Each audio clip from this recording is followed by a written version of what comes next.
Hey, good evening, good evening, good evening. Thanks for joining on the Thursday night table talk. And we're talking tonight about chapters 1 and 2 of the book Crazy Love by Francis Chan. While we're getting started, please share the video, let people know. We'll be asking a couple of questions. Each chapter ends with some questions, and also I can kind of walk through the process for those that might be watching this for the first time, how to actually join in with us, what the book looks like, and then how to watch the videos on Right Now Media as well, as long as reading the chapters of the book. So just start sharing. Link.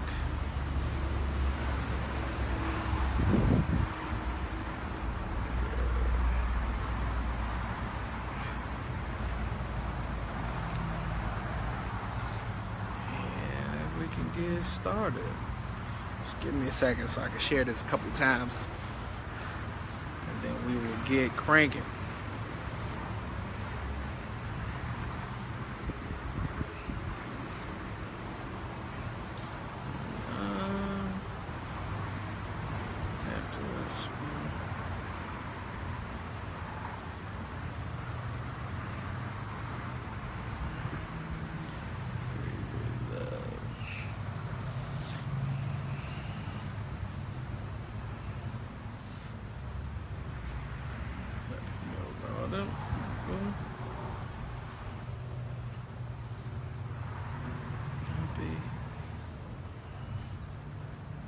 So I'll wait to get a couple of people to kind of join on and know about it before we get cranking,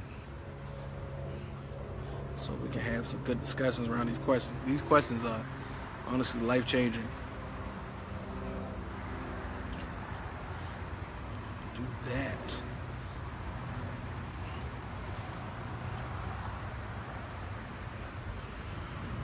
And then we might even, you know what might be pretty cool is if, you got comments or something, if you could let me know. You can put your comments down there, but maybe add you to the video to give some feedback on how was your reading with the book as well.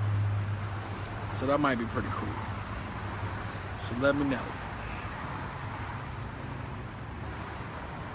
So a couple of people get on before we get cranking.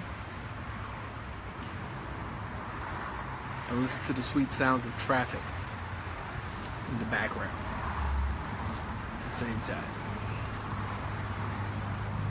And I'll get my questions up.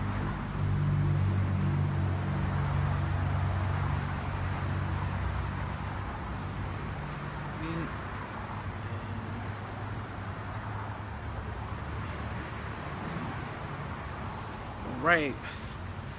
So we're about to get started in just a few minutes. Thank you for joining on. Oh yeah, that's right. I said while I was waiting. Hopefully it's kind of backwards though, but let me see. So what we're doing is we're using this app right here, Right Now Media. When you click on the Right Now Media app, it comes up. When you sign up with us, it's totally free for you. We'll add you to the list, and there's a little box in the corner that will send you the teaching, and this is how the teaching looks. So when you just click on it, you get started. It'll walk through all the details of what we're doing, and you just hit the down arrow, and in there you can watch the trailer. And then after you watch the trailer, you see each video and you go along, and then after you watch 2 videos, we give a little information about it. So just a simple way to walk through it. I know it was inverted, but pretty cool way for us to kind of learn together, because honestly this is really about discipleship. So discipleship is just a really fancy word of saying learners of Christ. So that's what we're doing. What's up, BJ? What's going on, homie? And we will get cranking. Just a few. Brother Nate, what's going on? And man, congratulations on the new spot. The children's church starting back up. That's really exciting stuff, man. Really exciting stuff. Really exciting stuff. So how we're going to handle the next 4 Thursdays is we're really just going to answer the questions at the end of the videos that's in the Right Now Media concerning Crazy Love. We're going to go over the first 2 chapters today, and then we'll each week we'll go through 2 more chapters, and the book has 10 chapters, so that's how we'll finish it up. You know, we'll do this for the next 5 weeks. So as you're coming on, if you didn't read the book, don't worry. All we're going to do is ask you the questions, and I promise you these questions are easy enough to follow along and give your honest feedback on, and hopefully it sparks you to want to read the book too. So that's how we'll do that. So as we are, you know what? Let's just get started. So question number 1, I'm gonna show it inverted because I don't have all the fancy equipment that I usually have at home. But the first question from the book, from Crazy Love, and he pretty much kind of gives this, hey Yamale, he pretty much gives this idea of, it tells the story that he usually teaches at colleges, and then when he went to this one college, there was this one young lady, every time he saw them, he spoke there regularly, this one young lady always, hey mama, she always had like this deeper and richer relationship with God. It looked like she was getting more and more just excited about who God was and being in his presence. And so he literally asked her, he was like, yo, like, why does it seem like you always get closer to God every time I see you? And he talked about, you know, she answered and said, you know, I don't ever ask God to repeat something, like, you know, do that thing again that we had, or, you know, let's create that same experience. She literally said, because God is a creator, and because you're exhaustive, and because you're amazing, do something new. I'm expect something new from you every single time we meet together. And so he felt like that was one way that, you know, we should pray. Actually talking to God, talking to a person, and then every time we're talking with him, because he's so big and so amazing, do something new in our conversation. Do something that's bigger than, you know, who I am and what I expected last time we talked to each other. So let me ask you this question.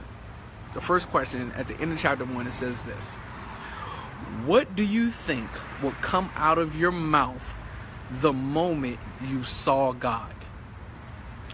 What would be the first words you would say? So question number 1, and we got 2 questions.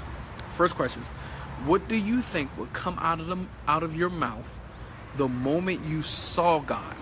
So on this earth, we don't actually get a chance to see God. We see his creation. We see his hand hurt. What's up, Brian? We see what he's able to accomplish. But, you know, in Revelation, it talks about how there's transparent gold, and God is like this amazing being in light and thunder and lightning. And there's other elders around him that are worshiping him. And there's these magnificent beasts that are worshiping him.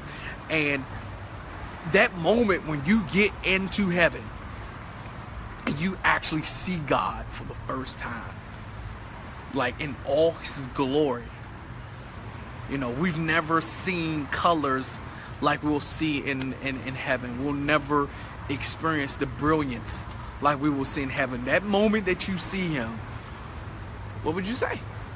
Like, what is the first thing that you think is going to come out of your mouth? So put your comments in here.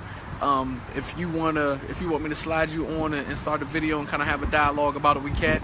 But put your comments. What's the first thing that you will say to God when you see him?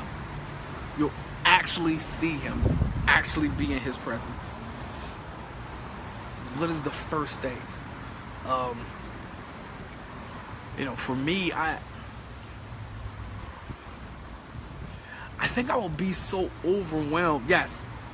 Yahweh, thank you. Thank you. I mean, just when you see him, and I kind of feel the same way, like my life is dedicated to him. You know, my relationship with my wife is based upon what he says. Okay, so Cheese, you say I wouldn't say anything. My mouth would be open and unwound, be amazed and in awe. My mom said thank you. I think Brian said thank you. Yamle said thank you. To me, it's like you made it. Like you finally get a chance to see him break down and cry in amazement. Yes, it's just like wow, that's God. Like, he's here. All that I've read about it, all that I've heard him say to me, you know, it's like we've been on this phone call my entire life and I finally get a chance to see you. Like, you know, we have FaceTime, we have the ability to see people even when they're not there, but we don't have that with God. And so it's literally like a lifetime phone call, and then after that phone call and him describing who he is and reading about who he is, you literally get a chance to see him. That would be so dope.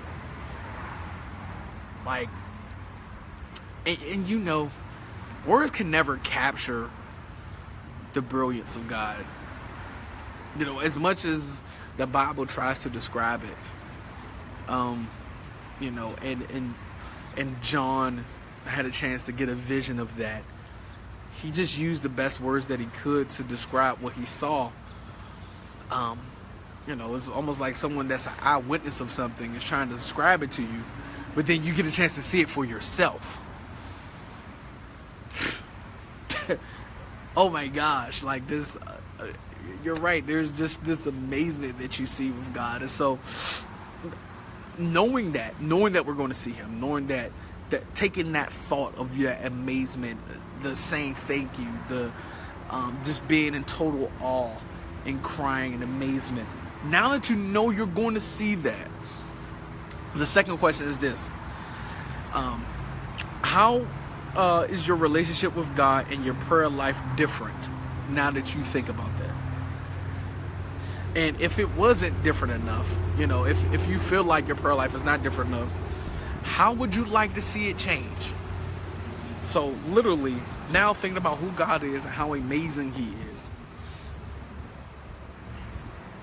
do you think about that? Do you envision that when you spend time talking with him? And if you don't, what would you like to see change? Like, what would you like to experience, you know, when you talk with God? What do you want to happen when you're sitting down, or if you're on your knees, or you're laying prostrate, or however you're praying, your posture? What do you want to happen when you talk to God? You know, I would love to hear your thoughts in your comments. You know, Francis Chan talked about when he finally had the time, and when he finally got to the point where he realized he was talking to God, a sense of calm. Okay, you know, I hear you. A sense of calm. When you talk to God, you want to feel his peace. Like, life is so crazy, life is so busy, life is so that you want to be like, man, when I'm in his presence, I feel calm. That's awesome. I'm not going to lie. At first, I had to go into a deep meditation to envision him. I had to stop a moment to actually see him. And you know, Mel, I think we all have to do that. Like, I think if everyone would be honest, especially when you get older and, you know, you get jobs and you get family, you get responsibility. Sometimes we get overwhelmed with everything that we have to handle in life, that we don't take the time to actually think about the one who produced life. I think no one is exempt from that. Everyone has to stop and think and envision.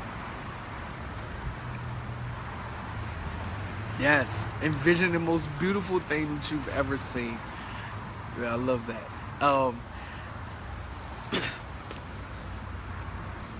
You want to envision the most beautiful thing you've ever seen in your time with God. You know, and that's really what this chapter is about, is getting to the point where you take the time to stop before your life gets too busy, before your mind gets too cluttered,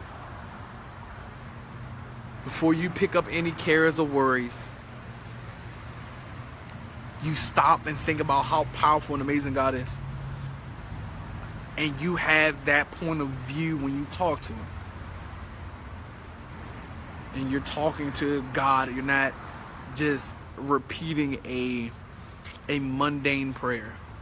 I know, and I'm kind of guilty. I'm guilty of it, because most of my life we say the same prayer before we eat too. My kids even know the prayer. God is great. God is good, and we thank him for our food. By his hands we all are fed. Give us, Lord, our daily bread. Amen. And without really thinking about who I'm talking to, I've gone into a repetitious, mundane, something that I want to say so my food doesn't have any poison in it or something. So, breaking out of that, how do we get to the point and thinking about how beautiful he is, and taking the time in our relationship to stop and to really hear from God? So that's really chapter 1 of... I used to struggle with prayer. I didn't know what to say, but then I realized I should talk to him like I would talk to my friend, like I would talk to someone I put complete trust in, my father. Absolutely.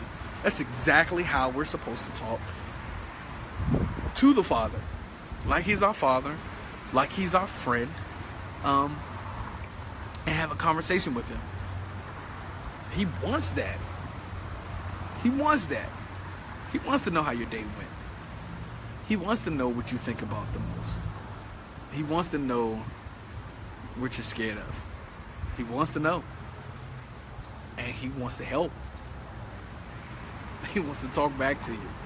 You know, to me, I think one of the biggest things that I've learned, especially going to a Christian school, and now just walking with God, is that prayer is two-way communication with God. What's up, Justin?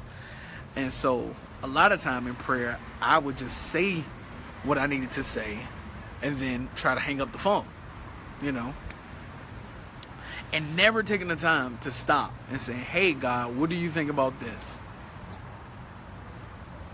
And wait for a response. I spent most of my elementary school, middle school, and most of high school not realizing that prayer time, most of the time, I should actually be waiting to hear from him after I make a request, or start off my prayer by saying good morning and then wait for him to give instructions of what to do. Most of the time I'm just running.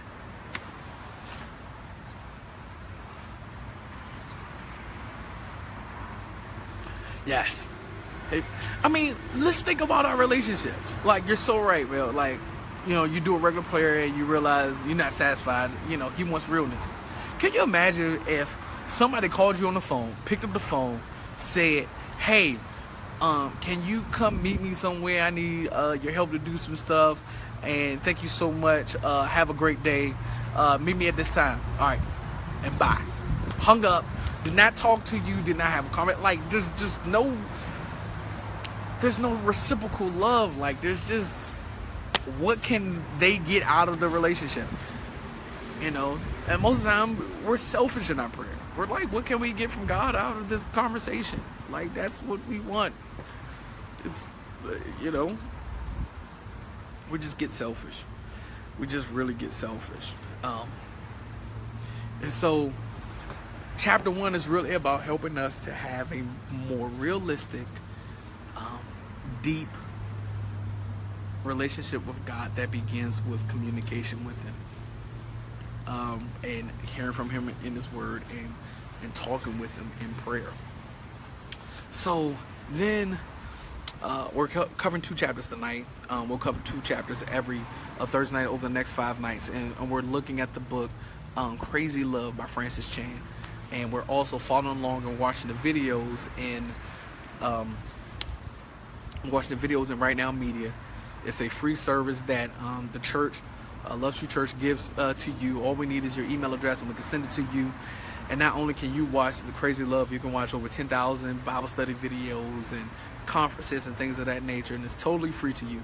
So if you want that, feel free to just drop your email here. I'll grab that and we'll send it to you. Or if you want to go to the website, lovetruth.org, and send it that way, you can do that so everyone doesn't see it. It's totally up to you, but just if we got your email, then we can send it to you, okay? So chapter 2 was crucial. There was a couple of things. It talks about you might not finish this chapter, and it talks about death. It talks about death and the realness of death, you know, in our time on this earth. And he kind of begins by saying, you know, what would happen? Like, what would happen if you met God today? Like, you actually died today in the realness of death.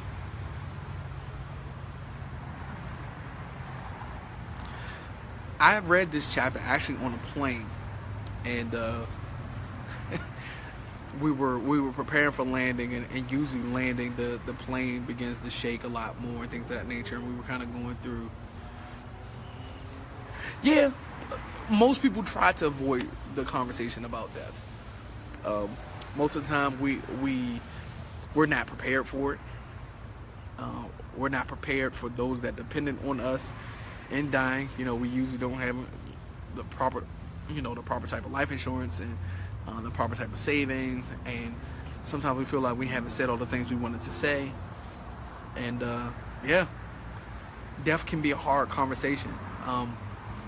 But the Bible talks about death and how we should prepare for it and how we should kind of talk about it.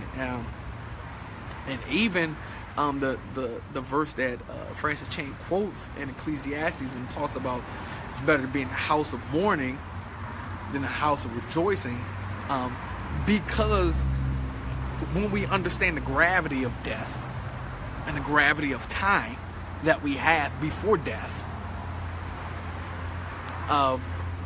and so I read the chapter on the plane, just so you know. That's the hard part. Is when we talk about that, we apply more wisdom to how we live our life.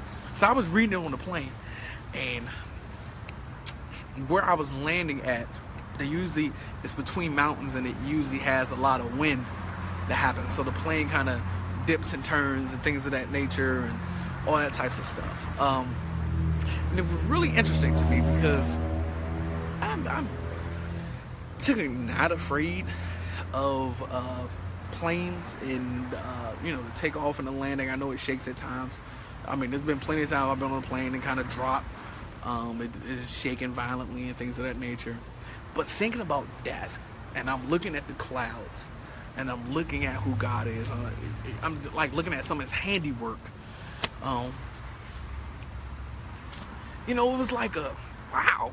Like, yeah, what if I saw God today? Like right now, like if I saw Him, what would my life be like? I'm 33 years old, been married for 9 years, got 3 daughters, 7, 5, and 4. What would they say about me? Like, what my friends, my loved ones, what would they say if I ended up seeing God today? What would they say? And that's what this chapter is talking about. And the first question at the end of chapter 2 is a tough one. It's a tough one. It says, talk about some people in your life who have died abruptly. What were some of their achievements in life, and what were their regrets? So again, in chapter 2, the question at the end is, talk about some people in your life who have died abruptly. What were some of their achievements in life, and what were their regrets? So the person that I thought of, I didn't know the person for more than like 8 months, but we were really, really cool. He was a young man about the same age as me. I think a year or two younger than me. And I met him at a wedding. So my friend Leroy was getting married in New Jersey. My friend Leroy was always telling me, you need to go hang out with my friend Gabe. You know, he was his cousin, his family member. Hang out with my cousin Gabe. We're really, really cool, like hang out with him. And so when we met at the wedding, man, we hit it off. Cool guy, like cool. Married, one son, and at the time his wife was pregnant. Actually, you know what? I might have known him longer than 8 months because, and it's hard for me to remember the time because I didn't realize until I read this chapter that I suppressed this information. Because it was hard for me to digest that he died. It was too quick because I felt like there was so much that was going to happen with the relationship that it ended so quickly and it died, and I kind of explained a little bit. So this was at the time that we were planning to actually start Love Truth Church. You know, we were looking at doing a Bible study. We were going to assessments. We were meeting with psychiatrists, things of that nature. We was going through the whole thing where people kind of learned when you met with other pastors and you met with other leaders that have built churches and things of that nature. And, you know, we had like a very unique way that we wanted to do it. And people was giving us like yays and nays and things of that nature. And I kind of actually got a chance to talk to him. And, you know, he was really supportive, and he was looking to help out with the Bible study. And honestly, we were both kind of talking about doing it together. And this is probably why I kind of suppressed it, because, you know, we had some really serious conversations that we were going to team up, that, you know, we really believe that God linked us together. And Gabe had a history of seizures, and one night in a seizure, and he died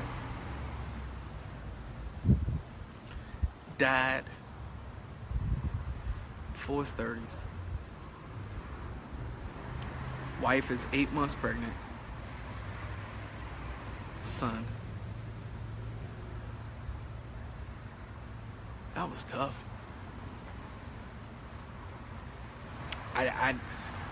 He was a gifted musician that loved to help people. Gabe had a heart of gold. Like gold.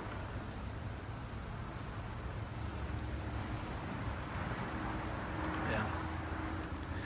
And, you know, that, to me, that's tough. And so, you know, I definitely want to hear your thoughts on man, I'm going to have to read yours on actually Facebook so I can read that whole thing. I'll do that now. But think about, you know, that's a really tough one for me to even think about. And now this kind of is making me process, like, his achievements. Man, he was a good father. He was a good husband. And that's the thing. He made such a profound impact. You know, I never really talked about it, but one of the things we're doing is building a community center. We're building like this music studio in there, and we're gonna label and dedicate it to him. He had that type of impact. You know, he was a minister of music at his church. It was a family church, and you know, it really makes me think. You know, there's a reason why I met Gabe just before that time that he went to glory. Gabe ain't thinking about us right now. Gabe is in glory. Like, think about from chapter 1, the awe that you see in meeting God. He's good. Even though he got a widowed wife, his wife is doing good. His kids are doing good. You know, they're good. And they're going to end up in the same place that he's in. But what can we learn about the preciousness and just the shortness, the vapor of life? And understanding it's not forever. That you can't relive a day. You can't relive September the 5th, 2017. It's over. Whatever you did that day is in history and is marked, and there's no way you can go back and change it. You can't relive yesterday. Whatever you did, whether you maximized your time, whether you wasted that time, it is captured. And you're not getting it back. So what do you do with your time? You know, what can we learn from those that have died abruptly that we didn't get a chance to prepare for? We weren't mentally in our heart prepared for it, but it happened. It happened. It happened. What can you learn from those that have died abruptly that you weren't prepared for? And how can you apply that to your life now? That's the question that the chapter 2 is asking us from Crazy Love. So let me read Melly Mills, the whole thing. And she said, I've learned from my uncle's death that you should never be afraid to put your talents and gifts that God gave you out there. He was a musician and he had never performed his guitar music.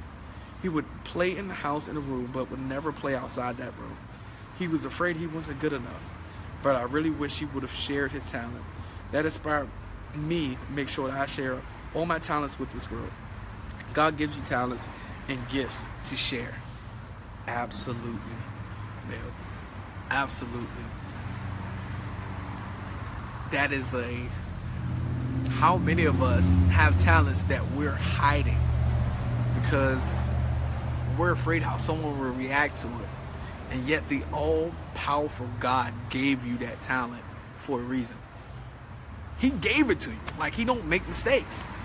So if he gave you a talent, there's a reason he gave you the talent and how you should utilize that talent. Awesome. Purpose fulfilled in this. Yeah. So, is there anyone else that, you know, you kind of had like talent, gift, or someone died abruptly and what did you learn from them? Going to the second. Alright. And this is the second part of the question while you're thinking about that.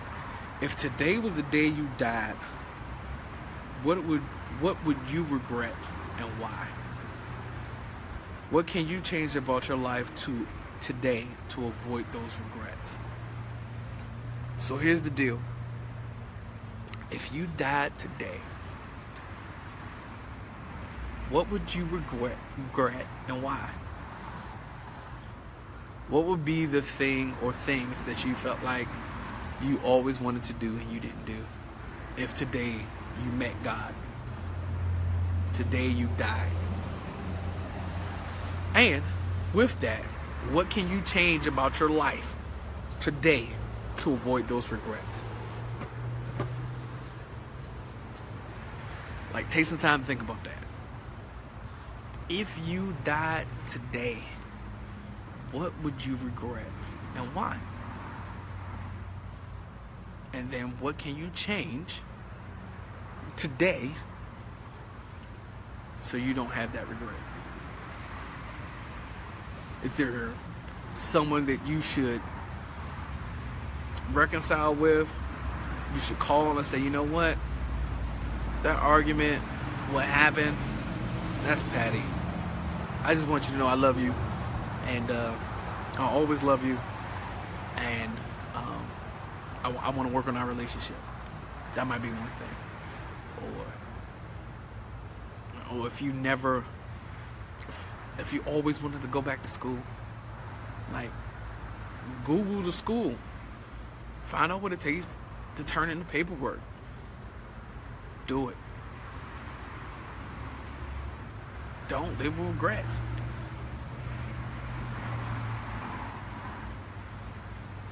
Okay. Melly Mel be writing dissertations. I'm gonna have to gotta go to my other phone so I can see exactly what she's saying.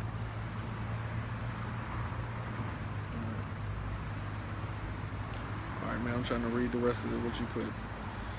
Become a motivational speaker. I've been through a lot. And it's okay, I'm just playing with you. Become a motivational speaker. I've been through a lot, and I believe I should be touching the lives of those in the foster care system, the teenagers that need someone. It's a lonely place when you feel you don't have anyone. Hey, what's up, King? But, Mel, do that. Like, find out where the closest foster home care system is, and let them know, hey, look, this is my story. This is my story. Write it down. Like, Google it. Like, soon, like right now. Like, write down what you would want to say. Make bullet points of what you're going to say. So we're talking about, hey Rika, we're talking about chapters 1 and 2 of Crazy Love by Francis Chan. So I need you guys' email so I can send you the videos to watch, and we're reading the chapters together that correlate with the videos. And so far today, we've talked about 4 questions. From at the end of each chapter, they gave 2 questions so far. So chapter 1, we talked about, what do you think would come out of your mouth the moment you saw God? And what would be the first words you would say? Then the second question was, how was your relationship with God and your prayer life different this week? If it wasn't different enough, how would you like to see it change? So that's from chapters 1. And then chapter 2, talk about some people in your life who have died abruptly. What were some of their achievements in life, and what were their regrets? If today was the day, and then the second part of the question is, if today was the day you died, what would you regret and why? What can you change about your life today to avoid those regrets?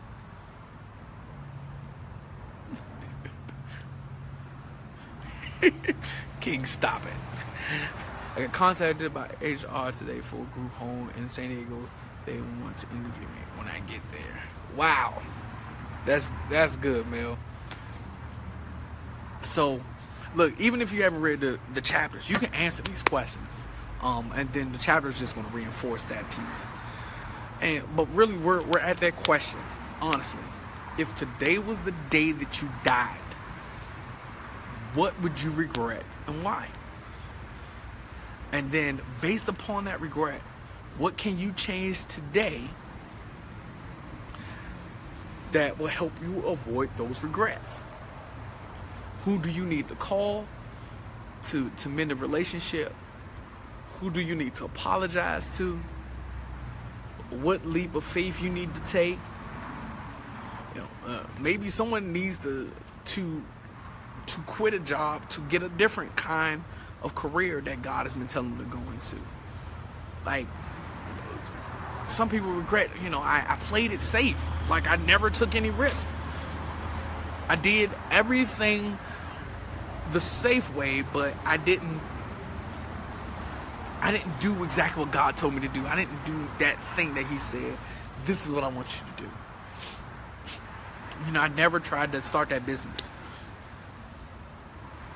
I was always, I wanted to work for somebody because I wanted some benefits. I wanted 401k, those type of things. I didn't want to put anybody in risk. Or is there someone that you just believe you should reach out to, and that, they're like the apple of your eye, and you're still, you just never call them and let them know how you really feel. Hey, look, you want to get out the friend zone, whatever it might be. I mean, shoot, All right, so Brick, sharing my story, reconciling relationship, using all my talents and gifts, being bolder sometimes. Yes, that's the thing. Like, God is like, I created you to be this amazing person. Like, you're made in my image. I wanted you to have the quirks and the talents and everything that makes up you. Be you. I want you to do a certain thing. And sometimes because we feel like other people won't accept it or the world won't accept it, we don't want to do it.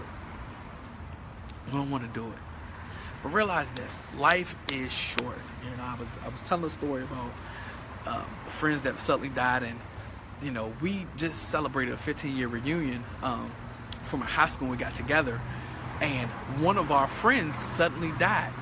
He died in April, and his 30th birthday was June.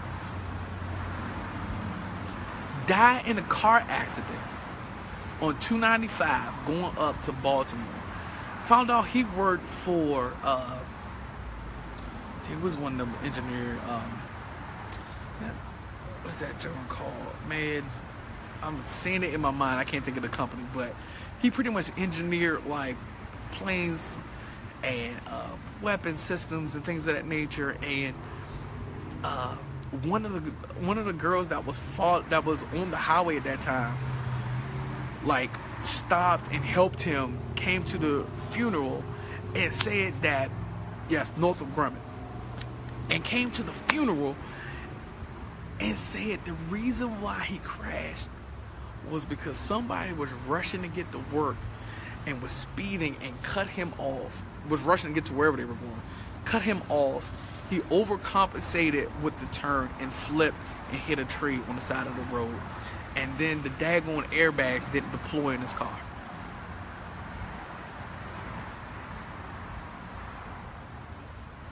And it just makes you think. So glad we had a chance to go to a Christian school. So glad that pretty much most of us had a relationship with God. And we were doing the things that God was telling us to do.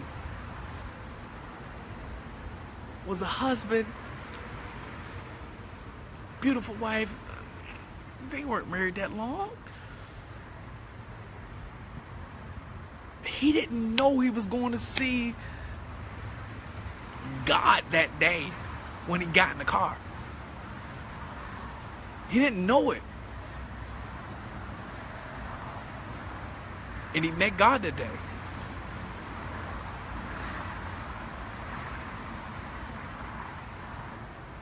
I don't know what his regrets were. I know one thing. After reading this chapter of the book, of the understanding that life is so short, I'm not going to live it in neutral anymore. I'll live it in drive. I say what's truly on my heart. Talk about things that are not cool. I mend relationships much quicker. And I've been on the process of doing that since we kind of went to the last church before launching this one. When we went to New Vision, I've literally got to a point where I'm like, yo, I'm doing everything God is telling me to do. Life is short. I'm not living the life somebody else wants me to live. I'm going to do exactly what God's telling me to do. And it's amazing. Each day we have to learn to die to self more and to do what God is calling us to do. I pray these two chapters are eye-openers for all of us. And I pray that, over the next week, read chapters 3 and 4. And if I don't have your email address, please make sure I get it so I can send you the videos to watch along with it. And you can watch the 1 or 2 video and kind of catch up. Chapters are not long at all. Believe you me, if some of you was saying, oh man, I can't read that much, it's like reading like 10 comments on Facebook. Shoot, you can do that. If you can read 10 comments on Facebook, you can read a chapter of the book. You'll be fine. Okay, so I pray that this time is impactful and that you really get a chance to meet God. You realize how powerful He is.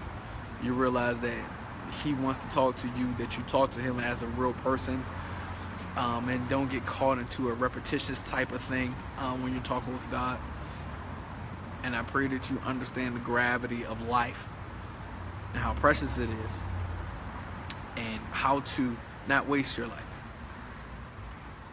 not to have any regrets about life, but to live it to its fullest. So make sure you check out, if you don't have that information, to do that, go to lovetruth.org, put your email in there. Let us know you want to be a part of this study. We're going to be doing this over the next, this is the first one, so over the next 4 subsequent Thursdays, we'll be talking about the next couple of chapters. And we'll talk about the questions after each one and discussing that. Jot down your thoughts, and maybe you want to come back and put your thoughts in. That's fine too. And also, while you're at lovetruth.org, if you love the things that God is doing through us, and you want to be a part of helping us do the Right Now Media, if you want to be a part of having the website and the things that we're doing in the community there at Carmen Hills Elementary School, and all the stuff that you were able to help us do. We gave supplies to the teachers, we gave supplies to students. We were able to do a back to school fair where kids got hot dogs and chips and moon bounce and things of that nature, and they got books, and they were really excited about getting back to school.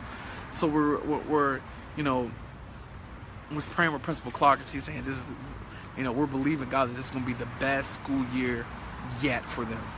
We want to be a part of that. If you want to help with that, you donate through the website, and that helps us to continue doing these type of things. So, man, I love you guys. I think we got, how much time we got left? I just want to pray for you guys before we get to going. And this Saturday, the fellas are meeting at Dave and Buster's at 3 p.m. in Capitol Heights to hang out. The ladies are not meeting this Saturday. There's a lot of stuff that's going on, so the ladies are unable to meet. But next Saturday, on the 30th, we're having a big party at our house. So everyone, we're just going to be talking about finishing up a year, because October 7th, we do our 1-year anniversary. So if you want to come out and be a part of that, you can. We'll be meeting at Carmen Hills Elementary School, 401 J. Leaf Avenue, Capitol Heights, Maryland, and that will be from 5 to 6:45 p.m. And literally that service is going to be about you. Let us know how Love Truth has impacted you. We're just going to watch a couple of videos and look at some pictures of all the things that's happened over the years, so it's going to be kind of cool. All right, I think that's it. So let me pray for you guys, and then let's wrap up, and I pray that you have an excellent evening. Father, I thank you for every person that will ever watch this video, that will ever have to think about these questions. Lord God, help us to realize we're talking to you, and how big you are, and how awesome you are. Help us that every single time we meet with you, realize that you are a creative God, that you can do something new every single time we talk to you. Father, help us to understand the preciousness of the life that you've given us. As Psalms 90:12 says, help us to number our days so that we can apply our heart to wisdom. Let us not waste moments, time, relationships, dreams, goals. Let us not waste them. Be fully committed to what you want to do through us. In Jesus' name, amen. Peace and blessings, everyone. Remember, our hashtag is keep growing. So go get it, homie. Keep doing it. And may God bless you and your family and everything that he wants to do through you. Love you guys.